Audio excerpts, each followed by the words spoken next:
a hospital or a healthcare facility, or the patient's home or another non-medical environment such as a school-based health center, a university-based health center, or the patient's workplace. So here we have the location restriction lifted. The patient can be anywhere, we can be anywhere. There are behaviors that we're going to be required, we'll talk about to make sure that we do that ethically. This is an important piece of legislation, and I'd encourage you to thank the senator today when she comes for this. This is incredible for us, incredible for patients in Vermont. Let's go down a couple other things that I want you to take a look at. Down at the bottom of that page, it does say telemedicine, gives a brief definition. It does say live, interactive, audio, and video. Make sure you pay attention to that, because if you have a phone call with a patient, or you are having a video call with a patient and your video feed or their video feed goes down, at that moment the billing stops for third-party providers. So you need to be really clear on that. Phone calls don't count in any way? Not at this time, because this statute says live interactive video feed. Also notice it says HIPAA compliant, okay? Or let me rephrase that. It actually says complies with the requirements of HIPAA.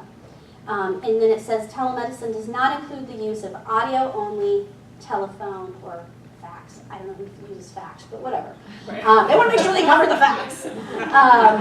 Okay, so we're going to talk more about this in depth, but here is our permission from our Vermont legislature to change patient care in these ways. Let's see, so turn over to the next page. And effective date October 1st, 2017, and she'll apply to Medicaid on that date. So Medicaid, October 1st of this year, private payers have 1 more year to be compliant. So they have no later than October 1st, 2018. Okay. Amanda, I missed the billing statute, or where the billing piece is. On here.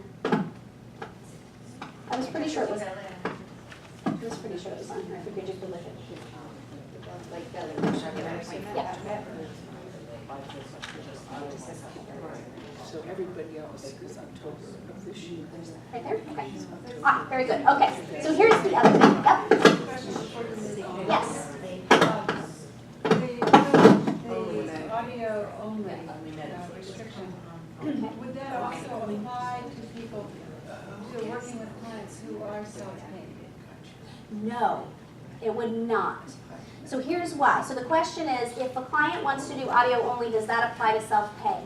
No, because this is about insurance. This is about insurance. Okay. I want to say one more thing. Go back to your front page of your statute. I want you to look at B. A health insurance plan may charge a deductible, copay, or coinsurance for a healthcare service provided through telemedicine, so long as it does not exceed the deductible, copay, or coinsurance applicable to a person in a consult. Right above that, in A, all health plans in this state shall provide coverage for telemedicine services delivered by a healthcare provider at a distant site, you can be anywhere, to a patient at an originating site. Okay, so we had originating sites, work, school, to the same extent the services would be covered if they were provided through in-person consultation. So we're going to get paid for this starting October 1st. Yeah. So, absolutely, right? I mean, that's fantastic. So this is what our Senate said, our state Senate said. This is how we're going to do it. Patient can be anywhere, provider can be anywhere. It's a standard service. It's a 90837. It's your same CPT codes that would normally be used, and it's going to be covered at the same payout as our other standard services. Wow. All right? So Questions? October 1st, 2017, just for Medicaid, Correct. but to 2018, it might take other insurance companies a year to comply? They have a year to comply, so we have already received communication and providers who are credentialed with Blue Cross, you received a letter. And in that letter, I think on page 2, they talked about updates in telemedicine will be effective October 1st of this year. So Blue Cross has stepped up, they're ready to go. Cigna is already allowing this, so if you have any Cigna clients, you must attest to your competence in telehealth. They've now changed, they don't ask you to say telepsychiatry anymore. So you must attest to that. And then any others, Amanda? Amanda's our office billing guru, so. I put the Cigna attestation in your folders. Oh, thank you. That is in there already. And MVP was they weren't quite like a co-sponsor of the bill, but in the articles it said, oh, MVP was very excited about this bill.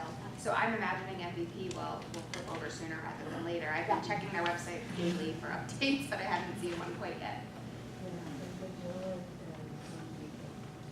Are they? Yeah. They've already been doing that as well. So Magellan, and what was the other one? One Beacon. One Beacon, okay, they've already been sending communications, okay, yes. You know, on the attestation, are the forms already set up for this? You know, like the HCFA forms that we send out? Yes, so do you do your claims on paper? Are you doing your? No, I don't anymore, but Okay. I know people that do. So you but do- even through the company I work Yeah. for. You do have to use a modifier, is it a location code or just a modifier? Just a modifier, it's a GT modifier, it's same, there's actually paperwork in there about how to bill as well, but the same form that you always use, if you use an EHR, same EHR you always use, you just add a GT modifier to indicate What that would it's the modifier be? What would you, So that's what it is, it's the capital letter G and the capital letter T. okay. Yep. And there's a handout in your folder that gives you an example of that. That's the Yes. modifier for Medicaid? That is the modifier for all telemental health that indicates So our that it billing is person needs to. correct, yes. Can you say that again, J? G. G like George Yeah. and T like Tom. And that communicates to the insurance company that it was a service provided through telemedicine. And if you have other modifiers, do you just like separate them by a space, AJ, Yep. GT? I've been doing GT and then either AJ or AJ. You do the GT first, is that I've been doing the important? GT first. Okay. So if you flip through on the right-hand side, like the third piece of paper back, there's a little example on the Cigna page about how to do it. So on the same date, you put 2 modifiers? Yep. So it's this sheet. And we have been getting paid for these in our office through Cigna. So Yep. we're already seeing the claims come through, same payout level and everything, And then you yes. can add a second. The 2 modifiers. Medicare, so I don't have a lot of information about Medicare. I would recommend checking the CMS website. My guess is that there are very specific guidelines for how to do it because Medicaid usually follows It's when more you're on fun a child. putting So GT, AJ. we do not have any providers that are Medicare eligible in our office, so it's not something we have a lot of experience with. Yes. Most of my clients are self-pay. Yes. I give them a receipt, they submit it to the insurance company. Yeah. So for instance, for Cigna, do I need to send Cigna this attestation form in order for my clients to get reimbursed? I would recommend it. You could ask your Cigna rep if they were gonna require I'm not that. a provider, so I don't have a Cigna rep. Oh, you're not a provider. Amanda, do you have a weigh in on that for a non-Cigna provider and they're Yes, exactly. they're doing a super bill for a patient to turn in for self reimbursement? Any suggestions? Do they need to turn in that form to Cigna? Cigna probably wouldn't accept it if they're not a If they're not a Cigna provider. Cigna provider. I don't know, I can. Maybe photocopy it and give it to the client. You could, that you're doing that. Again, it is a standard level service. It is your standard 90837. I know, but it's also standard to deny things. if Right. the data's not quite right. I know. Other questions? Yes. So how does this bill connect with our responsibility of where we can practice? So if I'm in Vermont and my client is in Florida, Mhm. or vice versa, Yep. now I'm interstate. Right. So I'm going to park that because we are going to talk about interstate. So look what we have. We have a very specific, like, hey, you can now do this, and here's all the things you can do. Notice there's a real lack of all the things we can't do. So there are a lot of places to get in trouble here. So you should proceed carefully and curiously. You should be asking questions. You should be asking each other questions because there are a lot of places that we could get stuck. Here's an interesting piece. Guess what? We don't have any rules from Medicaid yet because it's not October 1st. So Medicaid has not put this in their manual yet. They're required to put it in by October 1st. I wouldn't be surprised if it goes in like 11:59 the day before October 1st because that's sort of how they roll. All right, so please, please, please stay current. I think they will change. I think they will move. We're going to see changes in Medicaid and some of their policies. I'm sure if you're current on the manuals, you've seen how many changes we've seen just over the last year, being more specific about things. You are required by Medicaid, by your contract with them, to be compliant with their most current manual on its effective date. And you will be held accountable financially for any errors or omissions in your work, in your billing, if you don't. So raise your hand if you use a biller. Anybody do your billing for you? Yeah. Okay. Someone's going. If your biller is billing for you and you are getting the check, you are responsible for their mistakes. The money, the responsibility falls to the person who receives the money. So please make sure that you are checking your biller's work. Please make sure that you are communicating proactively with your biller. Don't assume that they know about any of these changes. And our office would recommend at this point you check the Medicaid regs every 2 weeks for the next several months until we see that they're solidifying and they're good.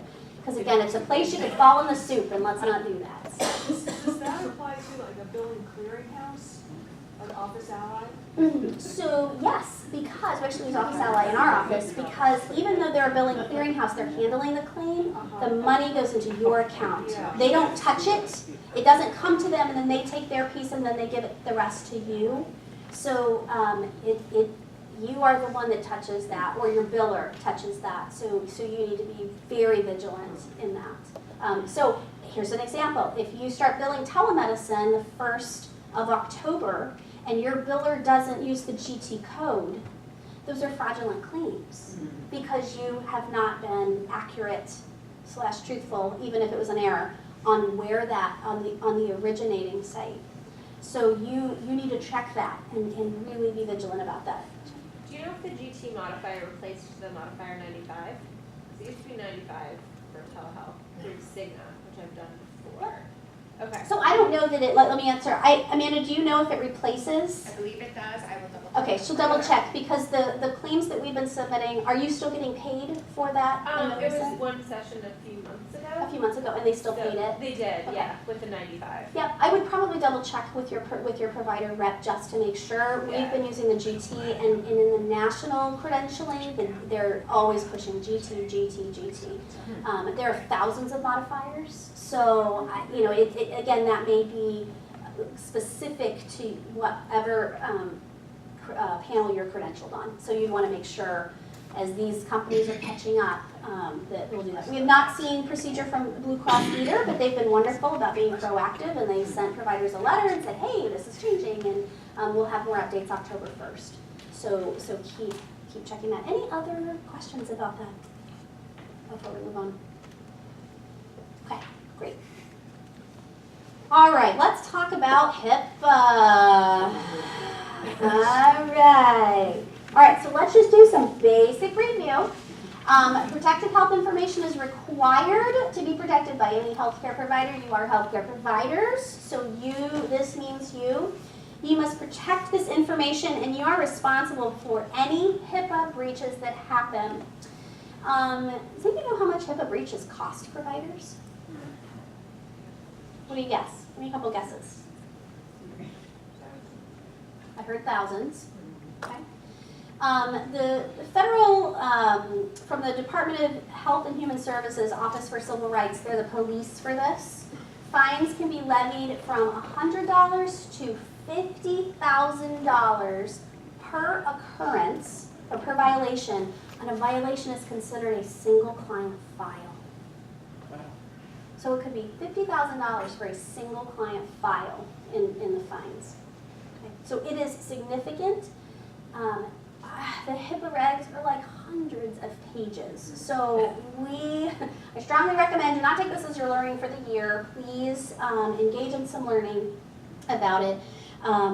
But here's some basic pieces. So protected health information includes some of these pieces.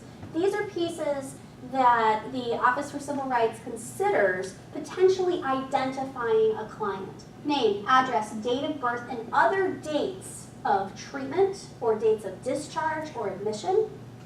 Email address, which I was like, really? Wow, I guess so. Email address, diagnosis, health plan numbers, so their Blue Cross card or their Cigna card with their health plan information on it. That is considered PHI. Names of relatives. So if you've got guardians or parents in a client's file, those are protected health information. IP address. So here we're going to talk a little bit about HIPAA and technology and encryption. And full face photographs. Make sure you don't photograph in our office. We have that ability in our EMR, but we don't do that. This is not an inclusive list. These are a few things that are important for you to just note and say, wow, that's wow.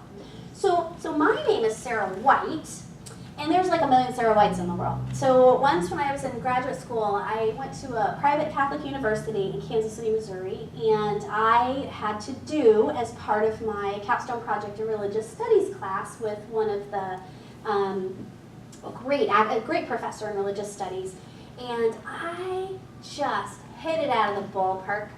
Just saying. I had little handouts, and I had all this stuff, and I had this big presentation, and the professor said to me afterwards, that was fantastic. And I was like, thanks. And then class is done, I get my report card a couple weeks later, and I got an F in the class. I was like, what? Okay, so remember when I needed to graduate?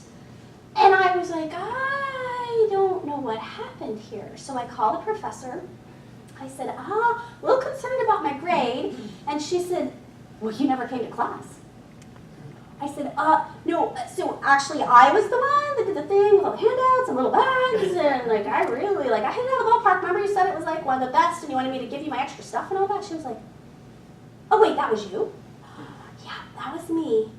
Well, there were 2 Sarah Whites in this class. Like, what?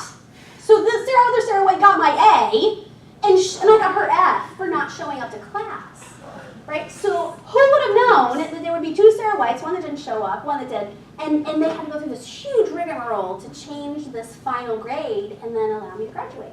So even the name, like Sarah White, which, right, I was even at the library, I'm like, I live on Orange Street, like, my name is so common, is still potentially identifying, okay? So be very, very careful with this information in your systems.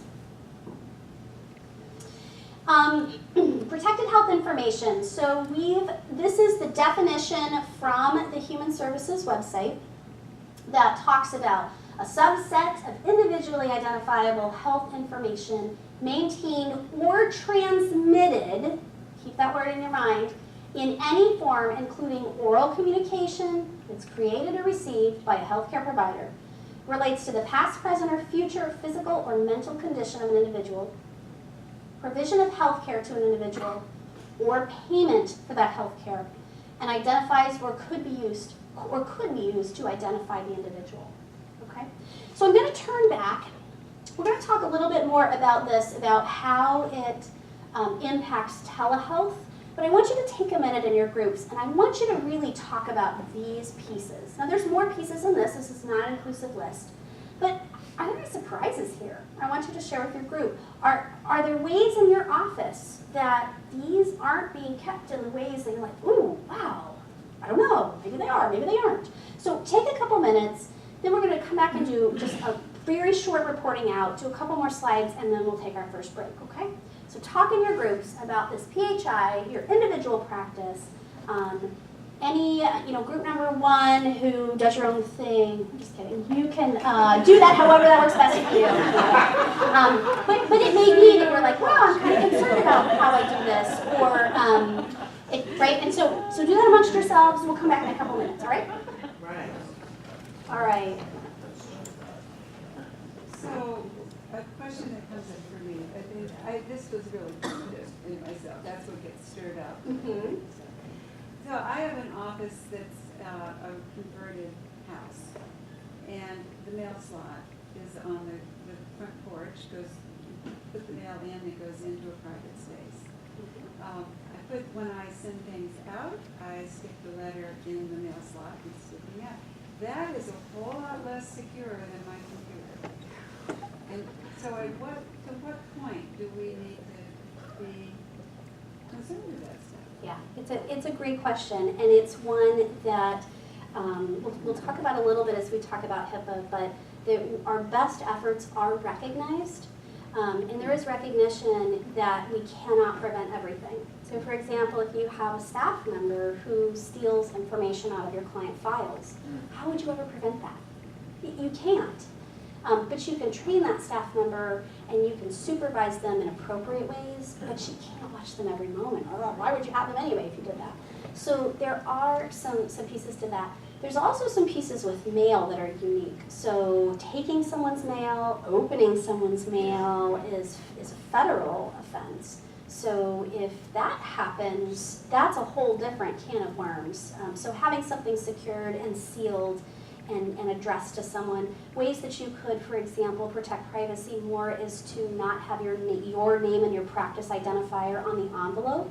So that's common practice at large agencies when they send out protected health information, or they send out information to client homes that is of more of a confidential nature. They'll just put the address, not Washington County Mental Health or anything like that. They should have a separate set of envelopes. So that's another way. I mean, who knows? Maybe you know when your Kohl's catalog comes, but who knows how all the other, Green Mountain Power, your power bill's in here. If you're not advertising your practice, like, hey, look, your counseling stuff's in here, then you're erring on that side of client privacy. Especially important in situations where a client is very private about their counseling experience. So I could think domestic violence issues and other things like that. Having our practice identifier on the outside of an envelope could actually put that client in danger. So those would be some examples. And it reminds me too, and you just can't take into account for everything, like going to a bank. So I go to a bank, I'm cashing people's checks, and one time a bank teller said to me, "What do you do?" And I said, "Oh, I do many, many things." That's a great answer. Jack of all trades. What is it? Tons of stuff. Yes. I can't even begin to. Absolutely. But that's really true. If your business name says Psychological Associates. Exactly. And that's It could be. I think, again, that patient has choices in how they pay. I mean, I have, not many, but I have a few clients that still come in and pay cash. And that is the most de-identifiable way to do that is cash. So, yeah. With HIPAA, because when I worked at this hospital, they were, always HIPAA, everything. And you have to really, there has to be like intent to divulge people's, or, severe neglect. They're not going to connect to you and yell you for every little thing, Like one of the things that where like in a hospital, if a patient came in, I was like, oh, I know her. And then I go into her records to check out to see, people are fired for that. Absolutely. Yep, that's intent. That's right. Yeah, so there has to be an intent or a real neglect of privacy, protecting privacy, for it to really violate it. They would consider that negligence, and so being watchful is important, being educated is important. So an example of that is making sure you're reviewing your billing records to make sure that your biller is billing in the correct ways and correcting and making sure if that biller makes a mistake or you make a mistake, those claims are redacted and resubmitted so they are correct on records. With HIPAA, if I stop at the bank and I have my computer with me and someone breaks into my car and takes my computer and I have my EMR on auto login, I have to report to the Office of Civil Rights that I had a breach of unknown limits. That is very expensive, and that's when some of the most documented, the largest HIPAA breaches happen is a loss or is a home invasion. where there are stolen devices that contain patient information. So that could be a letter. If you, I mean, in our office, we will give kids letters to excuse them from school for appointments. It's a HIPAA violation if you've got that stored on your computer and someone could access that with, if they pop open the lid of your computer. So that, nobody leaves their computer in their car saying, please steal that, I dare you. It was an accident, or you leave your cell phone somewhere. We'll talk a little bit about how to make sure that you're protected. Or if you take your computer to be repaired. Yes, and I'm going to talk to you about, we'll talk about how do you protect yourself there as well, because there are ways to transfer that liability. We'll talk a little bit about that. If you take the computer to where? To be repaired. Or to be repaired? Yeah, to be yes. repaired. Okay. Yeah, okay, what was your thoughts? Well, we were just talking about, coverage for our electronics and our professional liability. And also making sure that the paperwork and the consents, the disclosure statements that clients sign have a piece to the electronic piece. Absolutely. Yep. Having, if you use a cell phone, you need to have a separate work phone versus a personal phone. And then an encryption service. Making sure you have used one probably. Great, we'll touch on a lot of those. Oh, and then also making sure that the network that you use is secure in your office. One. It's been a long time since we just talked to each other. I know, right? We did stay on topic. Social security numbers and social security numbers and credit card numbers. And the reality when you open your system, your technology system to the internet, Absolutely. having security breaches Absolutely. that you may not even know happen, as well as I've taken a program with that was led by an FBI security person on technology security, and they basically said for medical records or anything that you don't want anyone to access but yourself, that the best way to keep those records is in either paper form or on a separate hard drive that you never have on when you're accessing the internet. And that anything other than that might open you to a security breach.